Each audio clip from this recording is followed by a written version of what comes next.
We're talking about some Kickstarters right now. Kickstarter Pickstarters. Men, women, boys, girls, gender neutral, non-binary, whatever you want. You can enjoy some of these things. Some elder gods that probably don't have a gender because their gender is incomprehensible to you, your puny human brain. Because Cthulhu Wars Onslaught 3 is up now on Kickstarter. You want to keep going, or? No, I'm done. I'll let you take it. Cthulhu Wars, this is actually the third wave of them, so this is just getting, like, you can get the base and everything. I wanted to bring this up. This actually will be releasing, assuming this video goes up Monday, like we try. Well, this that day.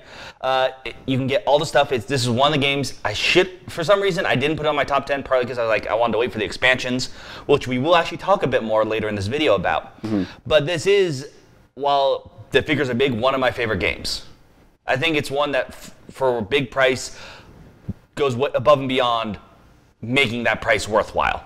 And this Kickstarter helps with that. What it does, it adds another new faction, which is cool, called the Ancients.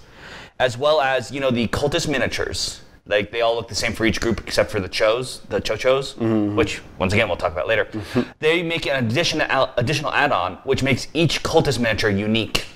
So, like, the Cthulhu's looks like, deep, like, sort of fishmen. They like fishermen, but they have, like, they're sort of mutated. The King in Yellows look like dancers, so, like, the acting stuff. The Black Goat, which I really like, has, like, a skull on it. They look like these savages, which make more sense if you know, like, the one book they have that makes the cultists actually have a combat value. Mm-hmm, mm-hmm. So that's really cool. There's a bunch of other things, including custom dice, a new board map, and other things. Of course, a lot of their other old expansions, so you can pick up on those. Definitely, I think it's one that's really worth checking out. I really do like this game. And you can see that it has so much stuff to go for. And presumably the base as well. Like I said, expansion, the base. And of course, tiers to get everything if you want, or just something, so. Yeah, I know it starts at $149 for the lowest tier, but there's lots of different things you can get. It definitely, again, we'll talk about it later at the end of the show, but a game we both really like. Mm-hmm. Good time to jump in or get more stuff if you don't have it yet. But some elder gods take different forms-ish. This is a game called Who Goes There, mm-hmm. Which is based on the book, or actually it's a short story, I think. Which inspired The Thing. Exactly. Which is interesting because we actually talked about The Thing board game. That's right. So I wonder... Also, we both recommend the movie if you haven't seen it. Right, so this is sort of a bit of a coincidence, maybe, that both these things are happening at the same time. I know. But if you don't know the story of the short story, it's essentially the same as the movie, just arranged differently in different characters. You're at an ice post, and there's an evil creature that can take the form of your people. This game definitely has that hidden traitor element and the infection element. It also adds a new thing of building items. So you're going to be finding different materials of cards, and if you combine them, you can make an axe or other weapons. That sounds pretty cool, because I know... what I would love to think is cool, because it is sort of a the Thing idea is a trapped from survival mm-hmm. with traitor, and I think the idea of adding that combining thing really helps more on the survival end. Yeah, no, absolutely, and the other way that works is you might need to trade with people, and that's where you could possibly get infected if they have the materials you want. You're going to need to switch those back and forth. And your goal in the game is to get to the helicopter at the end of a certain period of time and escape. And what I also like is that that's also the goal of the infected people. Which makes perfect sense. Right, they're trying to get into society. So by the end, even if you become infected, your goal hasn't changed. You still want to help everybody. You just want them to trust you and get out alive. Which is, I know, one of the few times we've mentioned as a problem with something like Battlestar was when you're a human, and all of a sudden, whether you get a card through what's the halfway phase called again? Sleeper phase, yeah. Or when the Cylon awakens and you have to switch teams, it sort of is like... It can be a bummer because, you're like, oh, I spent all this time messing up my own end game. So this game doesn't have that. I'll be very curious to see how the other Thing game compares to this. I mean, we're definitely going to have to look at the two of them. And we probably will, because once again, both topics are something we think that make perfect sense as a board game. And both of them sound very fun. Yeah, so this one goes for $59. Now, if you're real cold up in the Arctic, that's right, I'm going to keep it going, you might want some of this 7-season soup. Yes, this game is about more than soup, though. Though soup would be delicious right now. Mm-hmm. You are all adventurers who are also cooks.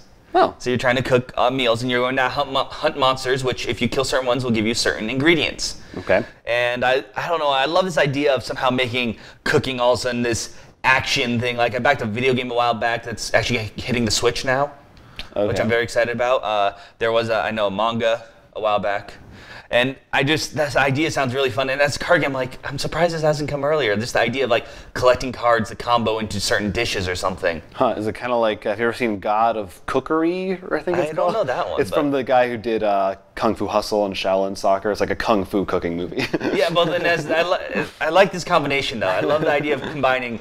I just hope that there's some good puns in there. I really enjoyed, there's not the same idea, but the card game, I'm totally blanking on that. Sormox TCGs, Millennium Blades, had a cooking pack, and one of them was mocked all these famous cooks. So I hope they throw something in there that can mock some of them. Some stretch goals for a Gordon Ramsay card or whatever. Yeah. All right, that sounds cool. 7-season soup.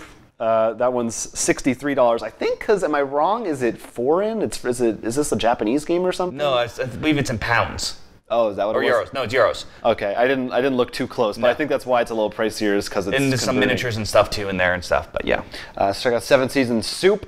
Next one I actually have two more. There were a bunch that I really liked this week. There were a bunch, but I narrowed it down because also the first one I put in is pretty expensive. So you're trying to save people some money. I'm not.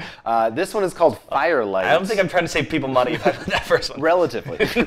This game is called Firelight. It is a storytelling game. It's basically a role-playing game, but the idea is that it's meant for more casual introduction to role-playing and all one-shot, 90-minute to 2-hour scenarios. And the way it works is one person is your GM. I don't know exactly what they call it in this game, but you have preset... Fire speaker. Yeah, something like that. Fire speaker. Preset quest cards that outline your different quests, and they're all completely different scenarios. One of their examples was you're breaking into a masquerade party full of vampires, and you have to steal a painting. All kinds of different, interesting stuff like that. Awesome. I know, right? Sounds great.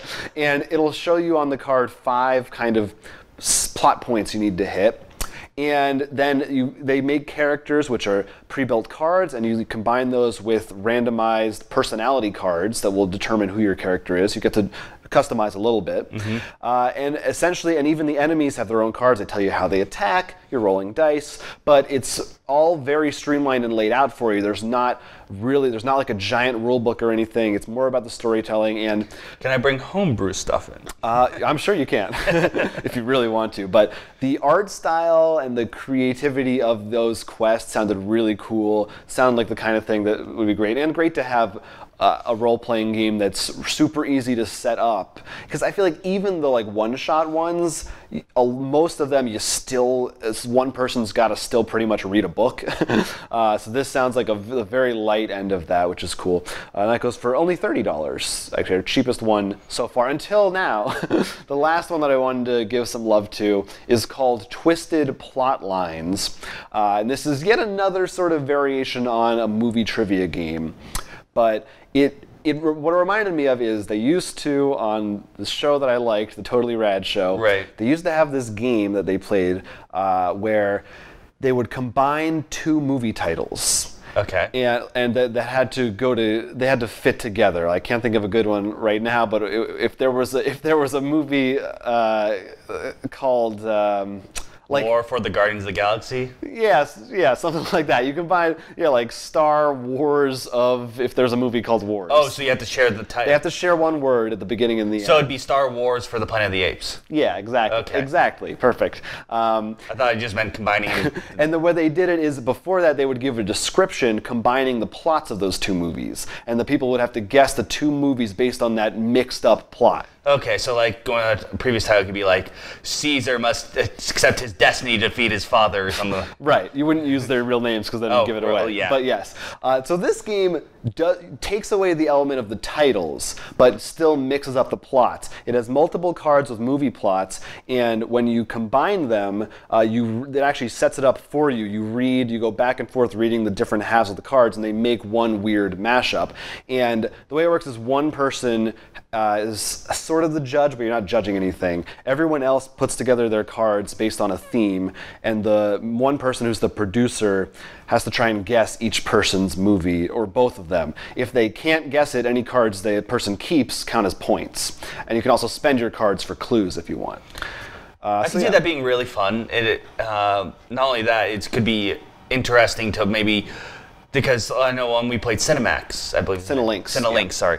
A lot of the times, I might be like, I know the actor, but I can't think of a movie because I'm just not good. The movie plot is a little bit easier for someone like me who's not a name person, but I could probably get the story a little bit better. Exactly. You don't need to know any actors or any IMDb stuff. You just need to Though I still do like that game as well, even though I am very bad at it.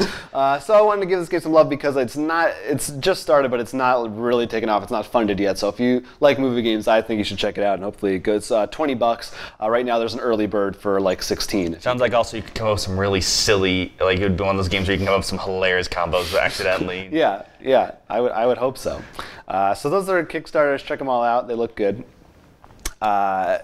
We played some games. Yeah. Before, quick shout out to BarPG. Oh, that's right. BarPG, now known as Bar Pig.